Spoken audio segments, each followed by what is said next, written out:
Amém, pessoal. Vamos lá. Gente, hoje a pastora me pegou de surpresa, era 10 e pouca da manhã, a gente estava conversando, eu distraída, a gente conversando, ela, aproveitando, faz a reunião hoje. Eu falei, como assim, linda? Como assim? E aí eu comecei a rir de nervoso, falei, meu Deus, o que será de mim? O que vai acontecer? Meu pai, o que eu vou falar para a igreja? E aí ela falou, você já sabe, você faz GC. Eu falei, é diferente, é muito diferente fazer GC e pregar aqui em cima. E aí eu comecei a orar, morrendo de medo, meu coração palpitando, acelerado, demais. E aí Deus foi falando comigo, e eu fui fazendo, eu só acalmei depois das 2 da tarde. Ela mandou mensagem, já tá mais calma? Eu falei, agora tá começando a melhorar, mas ainda tá nervosa ainda, mas vamos lá. Amém? Eu quero que você abra a sua Bíblia hoje, em Mateus 6, 22.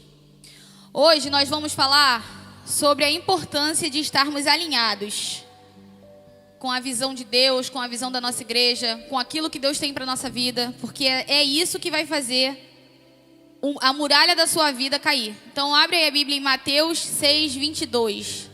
A gente vai ler esse versículo, depois a gente vai ler alguns outros. Amém? Então lê aí comigo. Os olhos... Vou ler aqui que eu tô meio cega, gente. Os olhos são a candeia do corpo. Se os seus olhos forem bons, todo o seu corpo será cheio de luz. Passa.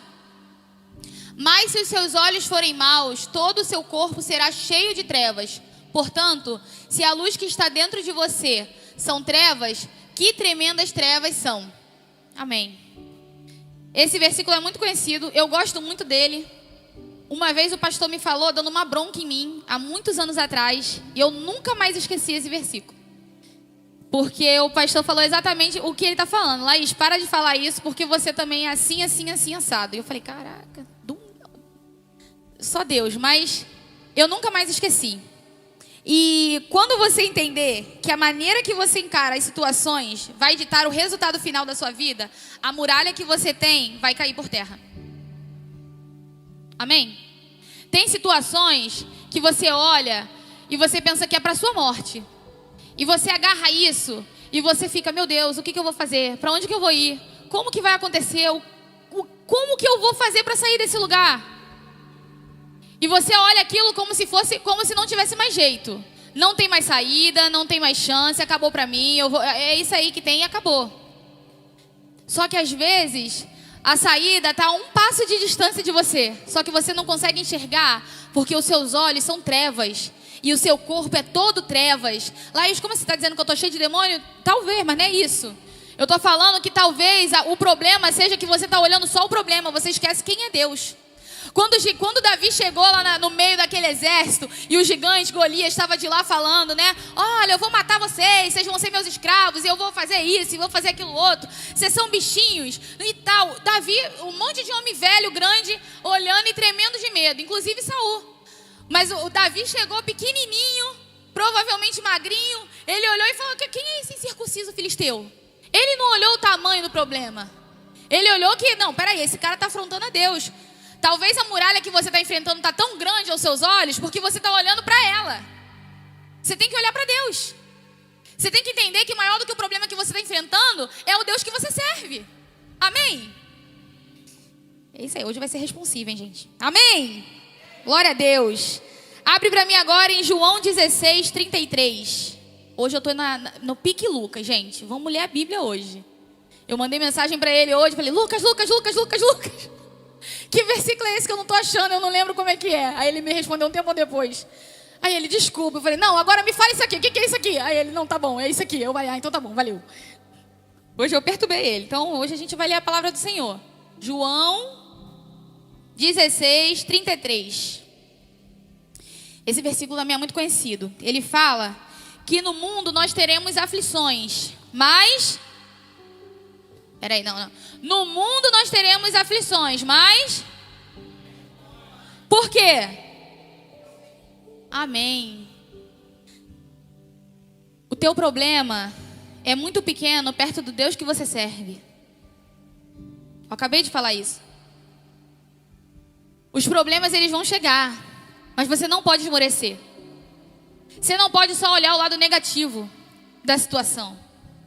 A pastora, ela tem uma frase que no momento que a gente está sofrendo, ela dói o ouvido da gente de um jeito que você não está entendendo.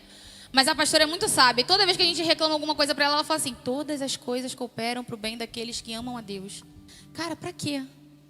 Eu só quero escutar um: vem cá, chora aqui no meu ombro, fala aqui comigo. Mas toda vez a pastora fala: todas as coisas cooperam para o bem daqueles que amam a Deus. Eu hoje, preparando essa palavra, eu lembrei de uma situação um pouco triste e que eu vivi entre termos, e foi a Ianca que falou para mim. A Ianca, ela perdeu um sobrinho há um pouco mais de um mês atrás, e no enterro, a gente estava lá no enterro, e no momento assim, eu e ela, eu estava do lado dela, a gente estava encarando o caixão. É uma criança que eu acho que tinha 2 anos de idade, e a Ianca virou para mim e falou assim: a gente fica perguntando para Deus, para quê? Pra quê? Pra quê? Pra quê? Pra quê? E quem é mais antigo aqui na igreja vai entender que o pastor sempre fala pra gente não perguntar pra Deus o porquê, pra gente perguntar pra quê? Pra que ele tá fazendo isso? Pra que ele deixou acontecer? E a Ianca ficava falando isso, ela repetiu isso assim algumas vezes em looping, tipo: pra quê? Pra quê? Eu tô aqui perguntando pra ele: pra quê? Pra quê? Pra quê? Pra quê? E na hora que eu tava montando essa palavra, eu lembrei dessa cena. E eu pensei nisso. Então, quando você estiver diante de uma grande aflição, não fica perguntando: por que, Deus? Por quê? Por que o Senhor não responde? Por que o Senhor não me vê? Por que o Senhor não resolve? Vira para Deus e fala assim: o que o Senhor quer fazer com isso aqui? Para onde o Senhor está me levando? Para quê? Qual é o caminho? O que o Senhor quer me mostrar que eu não estou vendo? Laís, mas diante da aflição, diante de um problema, não é fácil. Para mim também não é. Tem vezes também que eu estou olhando o problema e eu estou pensando no tamanho dele. Eu esqueço de olhar para o tamanho de Deus. Mas aí é onde eu quero chegar. É a importância de você ter alguém do teu lado para falar para você: para quê? Não pergunto por quê, pergunto para quê. E eu vou chegar aonde eu queria. Você sabia que a muralha, a conquista da muralha de Jericó, ela foi conquistada mais de 40 anos antes da queda dela? Quem leu a Bíblia aqui vai lembrar disso aí. Não, então eu vou refrescar para vocês. Abre aí, agora, aí, viu, Lucas? Tá fazendo escola. Números 13. Você vai entender o que eu tô falando. A importância de você ter pessoas certas do seu lado. A importância de você dar ouvidos para aquilo que realmente importa. A importância de você estar alinhado com o que Deus tem para a sua vida. A importância de você estar alinhado com o que a igreja, com a visão do pastor. Tudo isso vai ditar se a muralha que você tem na sua vida vai cair ou não. Você pensa que é bobeira às vezes, né? Ah, para que eu vou no GC? Cara, é a visão da igreja. Segue o que o pastor está falando. Vai nessa orientação. Para que eu vou me batizar de novo? Faz o que o pastor está falando. Para que eu vou na aula de discipulado? Cara, faz o que o pastor está falando, depois não tem como reclamar. Ah, mas eu não sabia, eu não sei ler a palavra, eu não sei. Tem um discipulado, você não vem? Ah, ninguém me vê, meu aniversário ninguém me mandou uma mensagem. Ué, você não está no GC? No GC tem até bolo para quem faz aniversário. A gente, né, Gabriel? Ele está me cobrando já de novembro, o aniversário dele é só em novembro. Sempre no final do mês, a gente faz o bolo do aniversariante do mês, dos aniversariantes do mês. Ninguém comemora. Olha, fulano é amigo de ciclano. Ninguém me chama para sair. Os vínculos aqui nessa igreja são feitos através do GC. Se você não está sendo convidado para sair, 2 respostas. Ou tu é muito chato, ou você não está sendo visto porque você não faz parte de um GC. Tem que ver aí, hein? Tem que tomar cuidado. Eu sei porque eu já fui uma pessoa muito chata. Hoje eu sou um pouquinho mais agradável. Né, amor? Fica quieto, Thales. Ninguém te perguntou. Amém, pessoal? Abriu aí a Bíblia em Números 13, versículo 17. Meu Deus, gente. Cadê o líder da mídia, do audiovisual? Vamos lá. Quando Moisés os enviou para observar em Canaã, disse: subam pelo Neguebe e prossigam até a região montanhosa. Passa. Vejam como é a terra e se o povo que vive lá é forte ou fraco. Se são muitos ou poucos. Passa. Se a terra em que habitam é boa ou ruim. Se as cidades em que vivem são cidades sem muros ou fortificadas. Vai. Se o solo é fértil ou pobre, se existe ali floresta ou não. Sejam corajosos, tragam alguns frutos da terra. Era a época do início da colheita das uvas. Vai. Eles subiram e observaram a terra desde o deserto de Zim até Reob, na direção de Lebo-Amate. Passa. Subiram do Negueb e chegaram a Hebron, onde viviam Aimã, Sesai e Talmai, descendentes de Enaque. Hebron havia sido construída 7 anos antes de Zoar no Egito. É isso aí mesmo? Vai, passa. É porque eu ia pular essa parte. Quando chegaram ao vale de Escol, cortaram um ramo do qual pendia um único cacho de uvas. 2 deles carregaram o cacho. Repita comigo. 2 deles carregaram o cacho. Amém. Pendurado numa vara. Colheram também romãs e figos. Passa. Aquele lugar foi chamado Vale de Escol por causa do cacho de uvas que os israelitas cortaram ali. Vai. Ao fim de 40 dias, eles voltaram da missão de reconhecimento daquela terra. Vai. Eles então retornaram a Moisés e a Arão e a toda a comunidade de Israel em Cádiz, no deserto de Parã, onde prestaram relatório a eles e a toda a comunidade de Israel e lhes mostraram os frutos da terra. Vai. E deram o seguinte relatório a Moisés: entramos na terra a qual você nos enviou, onde há leite e mel com fartura. Aqui estão alguns frutos dela. Vai. Mas o povo que lá vive é poderoso, e as cidades são fortificadas, e muito grandes também vimos descendentes de Enaque. Vai. Os amalequitas vivem no Negueb, os hititas, os jebuseus e os amorreus vivem na região montanhosa. Os cananeus vivem perto do mar e junto ao Jordão. Os cananeus eram os que viviam em Jericó. Vai. Então Caleb fez o povo calar-se perante Moisés e disse: subamos e tomemos posse da terra. É certo que venceremos. Passa.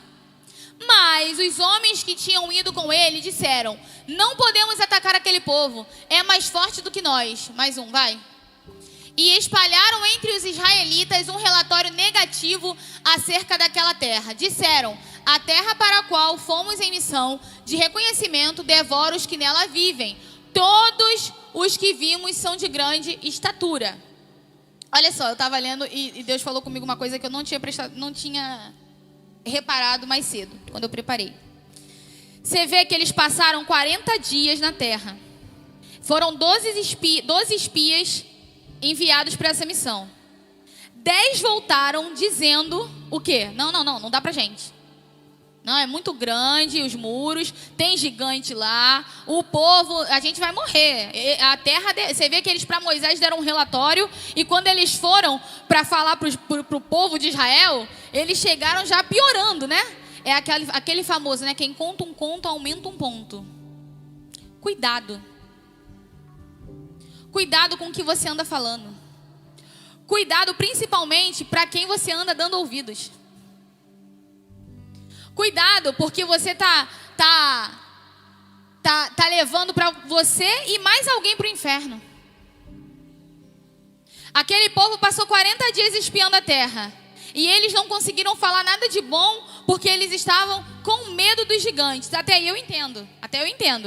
Agora, além disso, eles não satisfeitos de entregar o relatório para Moisés, eles falaram assim: não, vamos dar um jeito do povo todo pedir para ninguém ir para lá, para a gente não ir para lá. E como que eles fizeram isso? Através da contaminação. Ele não ficou satisfeito com o medo deles, eles não satisfeitos com o medo que eles sentiram, eles tentaram contaminar os outros para que ninguém herdasse a terra, para que ninguém desfrutasse do que Deus estava preparando para eles. Josué e Caleb se levantaram. Não. Peraí, a terra mana leite e mel. A terra é poderosa. Lá onde tudo que planta dá. Vamos pensar nisso? Era uma terra estrategicamente posicionada. Jericó ficava perto do Rio Jordão. Quer dizer, seca eles não iam ter. A plantação seria boa. Por quê? Porque tudo estava perto da água. Eu fui procurar, né, gente? O Lucas não me respondeu, eu fui pesquisar. Eu fui perguntar isso ao Lucas. Eu falei assim: eu queria saber mais de Jericó. Eu queria de uma fonte confiável. O Lucas é uma fonte confiável, né? Só que ele estava trabalhando, coitado. E eu fui e joguei na internet. Falei: por que Jericó era tão importante? Eu fui pesquisar. E aí eu vi que era chamada de Terra das Palmeiras. Você sabe que Israel, né, a nação de Israel é toda num deserto. Se tem uma cidade chamada de Terra das Palmeiras, você imagina o quê? Um oásis no meio do deserto. Deus está tentando levar para você para o oásis, no meio do deserto que você está passando. Mas você está compartilhando os teus sonhos, os teus projetos, aquilo que você almeja, com alguém que está chegando para você e está falando assim: ih, menina, mas o caminho é longo demais. Caramba! Você vai querer mesmo? Pra quê? Pra quê? Não, não vai não. Tem perigo lá. Tem perigo, não vai não. Tem gigante.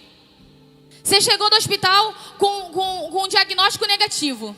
E aí, ao invés de você orar e falar com Deus ou procurar alguém que vai te dar assim: não, vamos lá, vamos junto, vamos orar. Vamos fazer uma campanha de oração, vamos fazer um jejum. Não, você foi falar com aquela tua vizinha fofoqueira que virou: ih, meu cachorro morreu disso, menina. Caramba, minha avó também morreu disso. Todo mundo morre disso. Aí você sai, você já chega triste, você sai pior do que você chegou. Você tem um problema dentro da igreja, você vai falar com alguém que afaga o teu ego. Você vai procurar alguém para falar assim: não, você tá certo. Não, caramba, fulano fez isso contigo? Brincadeira? Caramba.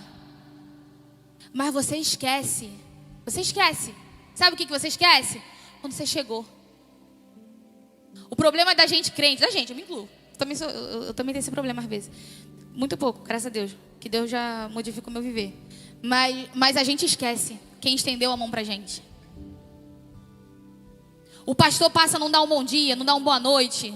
Não chama você pra ir na chácara dele. Você fica todo chateadinho. Ah lá, é só a patota do pastor. Eu acabei de falar, quem não é visto não é lembrado. Mas você não percebe, você não entende, você não olha que você se afasta. Você não olha que você some. Você não olha que você também estressa os outros também. Não, você não olha não. O problema é sempre do outro. Eu botei isso aqui há uns dias na internet. O problema do ingrato é que o problema é sempre o outro. Você não olha para você. Você crucifica. Sabe, 2 pesos e 2 medidas. Quando você tá no erro, quando você tá fazendo um problema, o que você faz? Você quer que todo mundo te abrace, todo mundo te acolhe. Nossa, não, coitada de mim. Poxa, por favor, passa a mão na minha cabeça. Mas quando o teu líder dá um mole, ele te chateia, porque líder é falho, pastor é falho, igual você vira e fala assim: esse líder não tinha que ser líder, não. Esse pastor também de Araque, essa pastora de Araque. Você fala mal. E sabe o que é pior? Você cola com gente que é igual a você. Sabe por quê? Porque você não quer confronto. Você não quer ser confrontado. E é por isso que às vezes o problema que você está enfrentando não sai da sua vida. Porque você não se posiciona com Deus. Durante muito tempo eu batia no peito e falava assim: eu sou assim mesmo. Eu nasci assim. Eu cresci assim. Eu vivi assim. Você sempre assim. Gabriela. Só que vida com Deus não é vida de continuar a mesma pessoa no mesmo lugar o tempo inteiro. Vida com Deus é transformação. Você entregar a vida para Jesus é você mudar. Fulana fala que precisa mudar, mas ela não mudou. Sabe por quê? Porque o teu olho é mau. Eu passei muito tempo tentando provar para os outros que eu não era a mesma Laís de 10 anos atrás. Há uns anos atrás. Eu cansei. Sabe por quê? A árvore ela não precisa fazer força para dar fruto. Para de tentar provar para alguém que você mudou. Você fica chateado porque você quer ouvir de alguém assim: caramba, você mudou. Caramba, como você melhorou. Não fica caçando isso não, irmão. Faz o teu. Faz o teu. Vem para a igreja. Louva a Deus. Faz parte de algum departamento? Faz o teu. Dá o melhor. Dá o melhor, dá o seu melhor. Se é liderado, faz parte da mídia, dá o melhor para Renata que é líder. Faz parte do audiovisual, dá o melhor lá para o líder do audiovisual. Faz parte de algum GC, dá o melhor para o teu líder de GC. Laís, mas ele falou alguma coisa que eu não gostei. Você fala só coisa que a gente gosta de ouvir, né? Alecrim dourado que nasceu no campo. Você é muito legalzão, você é perfeito. Se estender a mão assim, Jesus leva. De tão perfeito que tá. Seja humilde. Seja humilde. Sabe por que Davi... Eu tô vendo a novela Reis, né, gente? Tô viciada. O Alan não aguenta mais. Chega em casa, novela Reis. Vai trabalhar, novela Reis. Chega de novo, novela Reis. Chega da academia, novela Reis. Eu fico o dia todinho assistindo. Aí ele fica mais danado, não é? Ele fica mais danado quando ele chega e tem algum episódio repetido. Ele, por que você está vendo isso de novo? Eu falei, porque eu perdi uma parte. E é muito importante, eu preciso assistir. E aí eu vi que depois do pecado, né? Às vezes você pensa, não sei se alguém pensa assim, que os salmos você lê como se fosse só um salmo, uma canção. Mas aquilo ali está escrito as maiores alegrias e sofrimentos do rei Davi. E eu não lembro agora qual é o salmo que ele fala das feridas que ele tem no corpo. Provavelmente depois do pecado dele com Batseba. Mas sabe por que Deus não abandonou Davi, apesar dele ter sofrido as consequências do pecado dele? Porque o coração dele era puro. Talvez a muralha que você veio buscar aqui para cair hoje não caiu ainda na sua vida, porque o teu coração está corrompido. Está cheio de mágoa, está cheio de está cheio de acusação. Você é o perfeitão. Você é a perfeitona. Todo mundo que prega aqui é errado. Não, eu vi um vídeo esses dias de uma pastora, ela é muito, muito maneira falando a respeito de por que o altar está corrompido, né? E fala que algumas pessoas que estão no altar, elas estão, não era para estar lá, mas estão porque tem a coragem que você não tem. Então se levante, pare de ser covarde, então. Se você acha que tem quem está no altar, eu não estou falando nada da nossa igreja em si, eu estou falando no mundo todo. As pessoas tiraram agora para todo pastor é ladrão, todo pastor não presta, todo líder tem defeito. Não, se você é o bonzão, se levante, em nome de Jesus. Sabe? Se você não gosta do trabalho de um líder, então se levante como líder e faça um trabalho melhor. É assim que a gente faz. Mas não fique só usando o seu dedinho para apontar alguém e como é que fala? Contaminando os outros à sua volta. Para levar com você. Porque você está atrasando a sua vida e a vida dessa pessoa. E naquele grande dia você vai dar conta desse sangue. Não era assim que eu queria, gente, hoje. Eu juro para vocês. Entende? Você precisa entender que você precisa mudar a maneira que você está encarando as pessoas à sua volta. Você precisa ter mais amor. Você cobra amor das pessoas, mas você não dá amor. Você cobra amor das pessoas, mas você é injusto. Você cobra amor das pessoas, mas você quer que todo mundo te trate bem quando você está tratando todo mundo mal. Seja uma pessoa amável. Laís, mas você não está sendo amável agora. Não, eu tô fazendo exatamente o que o Evangelho de Deus falou. É confronto. Vida com Deus é confronto. Tem que mudar você, tem que mudar eu, todo santo dia. Tem que ter melhora. A Bíblia fala que por onde Jesus passou, Ele transformou vidas. Ele curou os enfermos. Quem mentia, não mentiu mais. Quem roubava, não roubava mais. Quem matava, não matava mais. Então na sua vida, se você está com seu corpo todo em trevas, porque você está olhando para todo mundo e colocando defeito, e só você é o santo, você está errado e você precisa melhorar, você precisa mudar. Você precisa buscar uma transformação verdadeira. Senão o batismo vai ser só uma água que você toma banho na igreja. Amém. O povo de Israel, esse texto, né? O pastor sempre fala isso aqui. A viagem do Egito até Canaã, né? Que são as cidades ali de Canaã, Hebrom, Jericó, todas elas, era para ser feita em 12 dias. Depois desse texto aqui que a gente leu, de Números 13... eu não vou nem pedir para abrir para a gente não se estender muito, mas depois desse texto, se você continuar a leitura em casa, Números 14, vai falar que o povo, quando ouviu esses 10 espias, que é espia mesmo, meu amigo, só plantou a sementinha do mal. Cuidado, cuidado. Pensa bem no que andam te falando, para o que você anda dando ouvidos. Reflita para que você não fique sem a sua salvação, para que você não fique sozinho dentro da igreja. Depois você vai falar: me largaram, me abandonaram. Mas você tem que ver qual é a plantação que você está fazendo. Desconfie. Eu logo fico desconfiada. Eu faço a regra dos 3.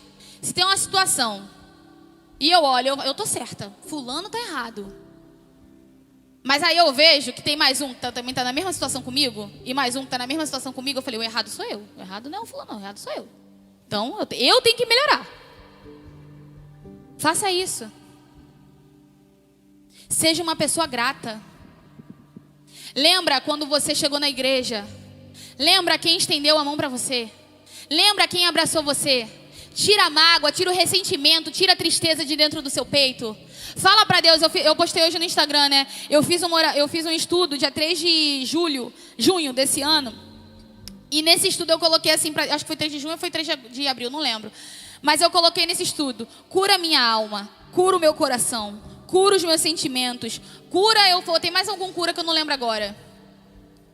Fala pra Deus, para de procurar defeito em todo mundo. Para de ficar falando pros outros: olha, não vai nesse GC não. Ih, fulana, não presta, vale nada. Só você que vale. Você tá indo pro inferno e tá levando um monte de gente. Não pensa que, não, é minha opinião, eu não sou obrigada, Laís. Realmente, ninguém é obrigado a gostar de todo mundo. Mas a palavra de Deus fala: suportai-vos uns aos outros. No céu vai ter muro? Lado A e lado B? Esquerda e direita? Não vai ter não, filho. Então tem que amar. Tem que amar. Tem que se forçar. Tem uma galera também que eu me forço muito para amar. Que eu não minto. Eu falo a verdade. Mas tem que amar. Tem que amar. Tem que tirar a mágoa. Tem que tirar o ressentimento. Tem que colocar de lado. Tem que falar para Deus: meu pai, me ensina mais essa pessoa. Eu estou muito magoada com fulano, mas meu pai, em nome de Jesus, vigia se a tua amizade coloca você contra os outros. O pastor fez aqui no Dia do Amigo, falou sobre a questão dele com o Thales e falou de como eu e o Alan, a gente foi luz na vida do Thales para fazer o Thales enxergar onde ele precisava melhorar e fazer a reconciliação. Isso é amigo de verdade. Às vezes, você não tem um amigo assim porque você se fecha, achando que você é o dono da razão, achando que você é quem sabe das coisas, achando que você é que sabe de tudo. E a muralha que você veio buscar para cair, ela vai crescendo, cada dia mais, ela vai crescendo. Sabe por quê? Porque é o seu eu. O alicerce dessa muralha da sua vida, às vezes, é você mesmo. É o seu ego. É o seu eu. Eu sou bom, eu sou a boa. Eu sei que eu não fiz nada de errado. Fulano que fez, a culpa é de ciclano. Peça perdão. Pra mim é uma coisa muito difícil pedir perdão, confesso. Aí eu estava falando com a Renata esses dias. E ela falou pra mim, eu falei assim: não, porque se eu tiver que pedir desculpa, eu peço, né? Aí ela: pede sofrendo, né? Você pede quase que não sai. E eu não gosto, realmente. Mas se for necessário, peça. Laís, mas eu não fiz nada. Mas peça. O pedido de desculpa não é para quem você está pedindo, é para você. O pedido de desculpa te liberta, não liberta o outro, liberta você.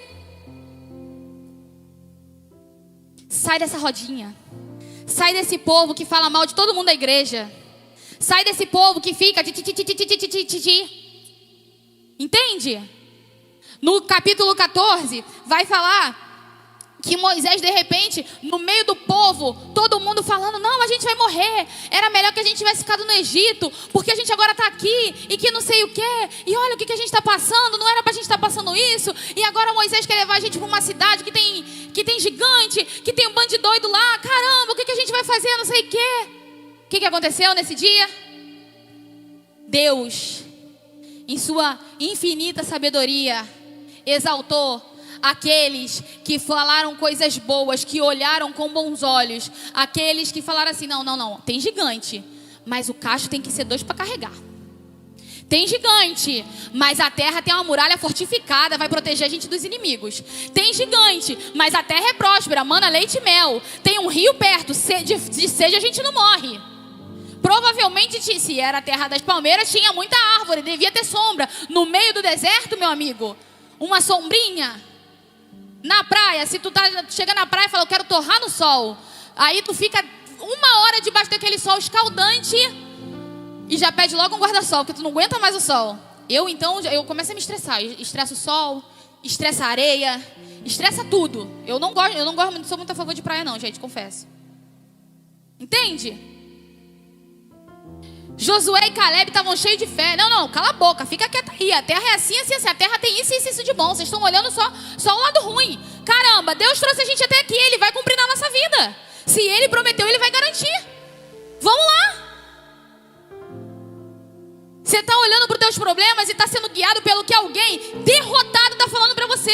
Mas nessa noite, Deus está dizendo para você: segue em frente, suba, tome aquela terra, porque eu te prometi e eu vou cumprir na sua vida. Se eu te trouxe aqui, eu vou fazer. Não importa a circunstância, não importa o tamanho do gigante, o problema, o tamanho da muralha. Fui eu que te prometi. Seja forte e corajoso. Eu vou fazer na sua vida.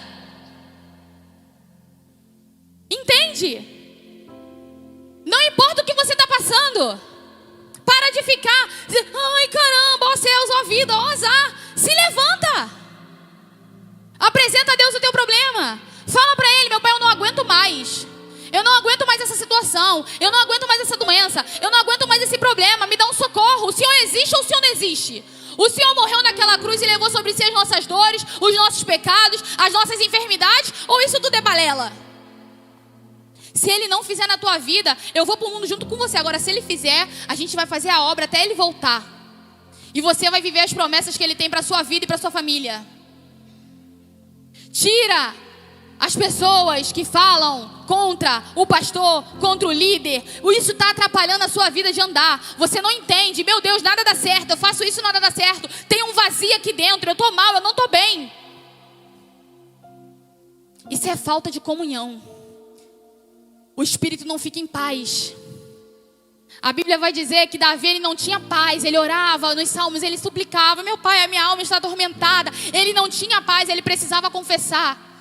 Depois que ele fala com o profeta Natan, ele vai ao templo depois que o filho morre, as feridas saram, ele se restabelece novamente, ele fica bem. Laís, mas a espada estava na casa dele, estava, mas a muralha caiu. Ele voltou a enxergar Jesus, a Deus, ele voltou a enxergar Deus. Você não está enxergando Deus porque você está todo cego com esses maus olhos que você anda carregando há tanto tempo.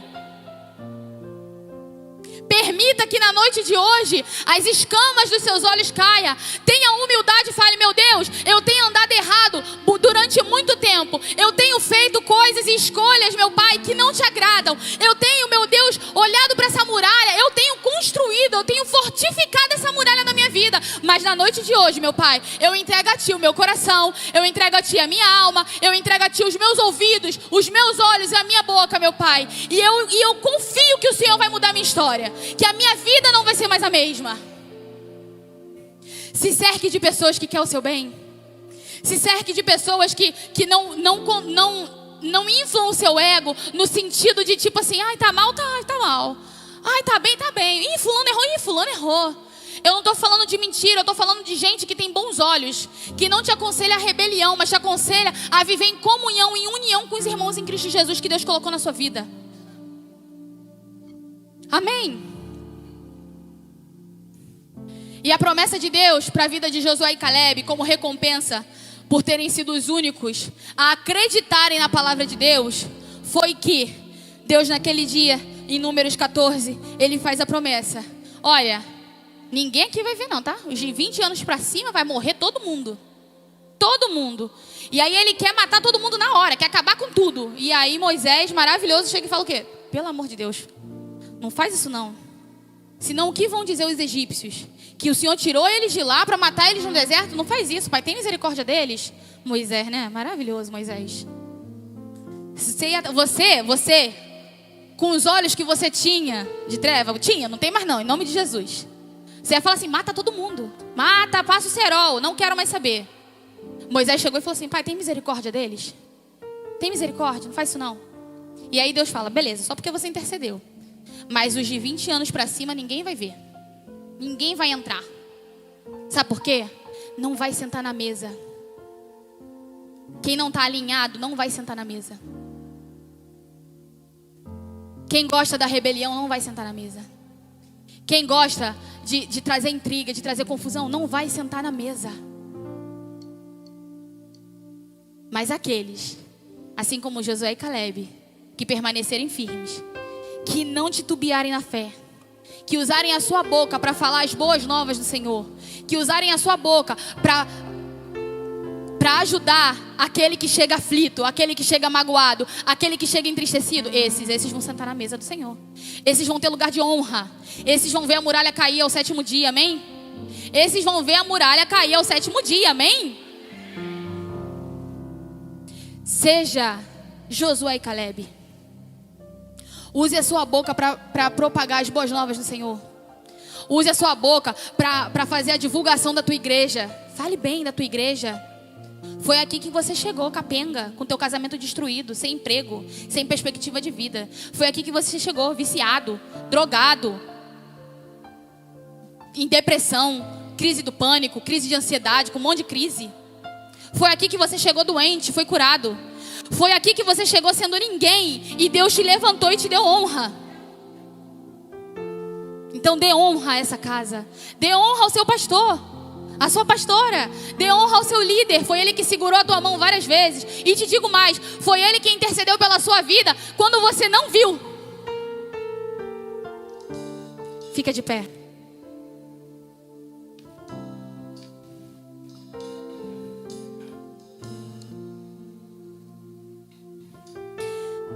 Eu ouvi uma frase hoje, muito interessante, eu vou falar para vocês.